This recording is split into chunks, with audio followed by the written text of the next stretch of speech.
ஒரு நதிக்கரையில ஒரு பெரிய நாவல் பழ மரம் இருந்துச்சு. அந்த நாவல் பழ மரத்துல ஒரு குரங்கு எப்பயுமே இருக்கும். அந்த நதியில ஒரு முதலை இருந்துச்சு. இந்த முதலையும் அந்த குரங்கும் ரொம்ப நெருங்கிய நண்பர்களாக மாறினாங்க. ஒவ்வொரு நாளும் அந்த குரங்கு அந்த முதலைக்கு நாவப்பழம் பிச்சு பிச்சு கொடுக்கும்.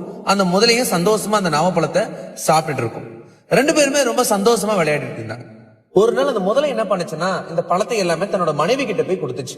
அதுக்கு அந்த முதலையோட மனைவி என்ன சொல்லுச்சுன்னா, இந்த பழமே இவ்வளவு இனிப்பா இருக்குன்னா, இவ்வளவு டேஸ்டா இருக்குன்னா, கண்டிப்பா ரெகுலரா சாப்பிட்டுட்டு இருக்கிற அந்த குரங்கோட இதயமும் ரொம்ப டேஸ்டா இருக்கும் போல அப்படின்ட்டு. எப்படியாவது அந்த இனிமையான இதயம் கொண்ட அந்த குரங்கை நான் சாப்பிட்டே தீரணும் அப்படின்னு அந்த முதலை சொல்லுது. அடுத்த நாள் அந்த முதலை அந்த குரங்கு கிட்ட போய், என்னுடைய மனைவி உன்னுடைய பழங்களை சாப்பிட்டு ரொம்ப நல்லா இருக்குன்னு சொன்னா, உன்னை ஒரு நாள் நேர்ல பார்க்கணும் அப்படின்னு சொல்லிட்டு இருக்கா. கண்டிப்பா இன்னைக்கு நம்ம போய் அதை நேர்ல பார்க்கலாம், இன்னைக்கு பார்ட்டி நம்ம வீட்டுலதான், வந்துரு அப்படின்னு அந்த குரங்கிட்ட சொல்லுது. குரங்கும் முதலையோட பேச்சை கேட்டு முதலையோட முதுகுல ஏறி உட்காருது. இன்னைக்கு நம்ம அன்னி கையில தான் இன்னைக்கு சாப்பிடணும் அப்படின்னு சொல்லிட்டு வந்துட்டு இருக்கு.